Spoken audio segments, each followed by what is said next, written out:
Assalamualaikum warahmatullahi wabarakatuh. Nama saya Husna Nabiha binti Azizi dari kelas NICBF 6A, akan membentangkan subjek ISC 550 Qawaid Fiqhiyah yang bertajuk Masyaqqah Tajlib Al-Taisir. Okey, kita akan tengok pada topik-topik yang akan dibentangkan. Okay, yang pertama kita akan lihat pada pengenalan, kemudian pada pandangan ulama dan penggunaan hariannya. Dan seterusnya kita akan pergi lihat pada konsep masyaqqah tajlib al-taisir di dalam maqasid syariah. Kemudian kita akan tengok pada dasar hukum, klasifikasi, kelebihan dan seterusnya kesimpulan dan cadangan. Okey, kita lihat dulu pada pengenalan. Okey. Ajaran Islam ini pada dasarnya ia bertujuan untuk membantu kedua-dua, iaitu dunia dan akhirat. Jadi matlamat ini menjelaskan 3 konsep asas, iaitu hubungan manusia dengan Tuhan, hubungannya dengan dirinya sendiri dan interaksinya dengan persekitaran sosialnya yang terdekat. Okay, jadi secara tak langsung undang-undang Islam ni pada asasnya menghidupkan semula dunia dengan menggalakkan manusia mematuhi undang-undang dan meraih ganjaran. Okay, dan yang secara langsungnya dapat menyumbang kepada objektif kebahagiaan bersama untuk kedua-dua individu dan masyarakat. Okay, selain itu juga, seperti seorang Muslim yang melakukan ibadah, kehidupan seharian akan sentiasa dipenuhi dengan perjuangan dan cabaran yang dilalui. Okay, walaupun terdapat banyak pendapat yang berbeza di kalangan para fuqaha tentang cara mengaplikasikannya, fiqh ini menjadi panduan yang luas untuk melaksanakannya. Jadi pembezaan itu hanya muncul dalam perihal furu'iyah demi menjaga kesahihan ibadah. Okey, pada dasarnya undang-undang syariah Islam bertujuan untuk memudahkan kehidupan warganya dan menghapuskan sebarang kesulitan bagi masyarakat. Okey, undang-undang syariah Islam ni mengambil kira keadaan tertentu apabila penderitaan atau cabaran mesti diatasi untuk menghiburkan umat Islam yang memerlukannya. Okay, jadi kebanyakan para ulama mempelajari fiqh seperti al-masyaqqah tajlib. Okay, dalam mengembangkan pelbagai hukum dan prosedur.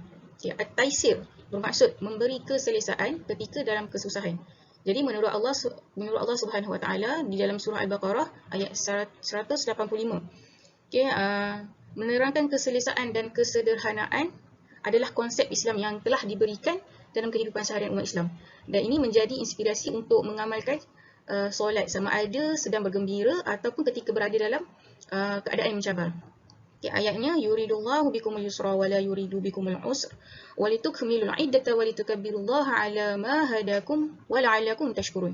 Okay, jadi maksudnya di sini Allah menghendaki kamu beroleh kemudahan dan ia tidak menghendaki kamu menanggung kesukaran. Dan juga supaya kamu cukupkan bilangannya dan supaya kamu membesarkan Allah kerana mendapat petunjuknya dan supaya kamu bersyukur. Okay. Ini adalah penting untuk diingatkan bahawa mengikut garis panduan masyaqqah tajlib al-taisir ni tidak memberikan seseorang itu kebenaran untuk melanggar undang-undang atau terlibat dalam kelakuan yang dilarang dalam keadaan darurat.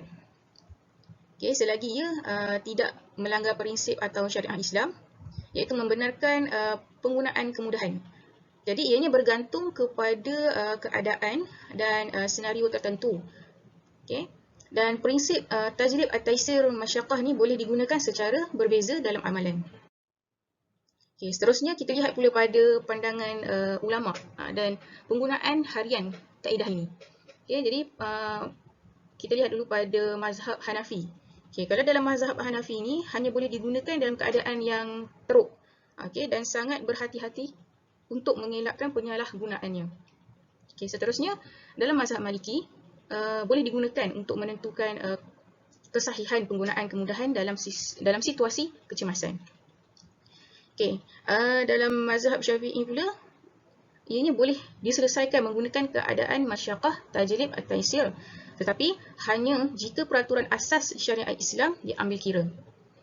Dan seterusnya mazhab Hanbali boleh digunakan dalam memutuskan untuk siapa yang layak menggunakan kemudahan dalam kecemasan, tetapi ia mesti digunakan dengan berhati-hati untuk mengelakkan eksploitasinya. Okey, kita lanjutkan pada konsep masyaqqah, tajrib, at-taysir di dalam maqasid syariah. Okey, masyaqqah dalam pengertian ini merujuk kepada cabaran atau cabaran yang dihadapi seseorang dalam menunaikan tanggungjawab mengikut prinsip Islam. Jadi sebagai contoh, seorang Muslim yang berpuasa tetapi mempunyai keadaan kesihatan yang memerlukan pengambilan makanan atau minuman untuk berbuka bagi menjaga kesihatan dan tubuh badan serta keperluan asas.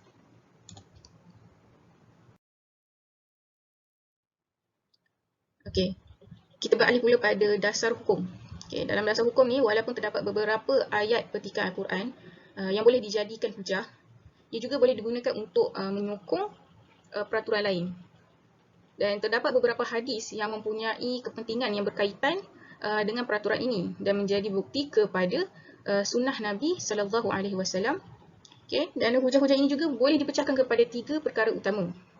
Okey, yang pertama, Islam membenarkan penganutnya mengatasi halangan. Yang kedua, Rasulullah sallallahu alaihi wasallam memerintahkan umatnya untuk meninggalkan situasi berbahaya dan mengikuti jalan yang lebih mudah. Dan yang ketiga, Nabi Muhammad sallallahu alaihi wasallam prihatin terhadap cabaran yang dihadapi oleh umatnya. Okey, kita beralih pula kepada klasifikasi. Yang pertama, keadaan sukar. Okay, apabila seseorang dalam perjalanan, jadi implikasi ketidakselesaan itu ialah apabila mereka yang musafir dibolehkan melakukan solat qasar. Okay, yang kedua, penyakit. Iaitu penyakit ini boleh diklasifikasikan kepada 2 kategori, iaitu bagi mereka yang masih mempunyai peluang untuk sembuh dan mereka yang tidak boleh dijangka kesembuhannya. Dan yang ketiga, situasi yang membahayakan. Okey, menurut beberapa ahli ulama adalah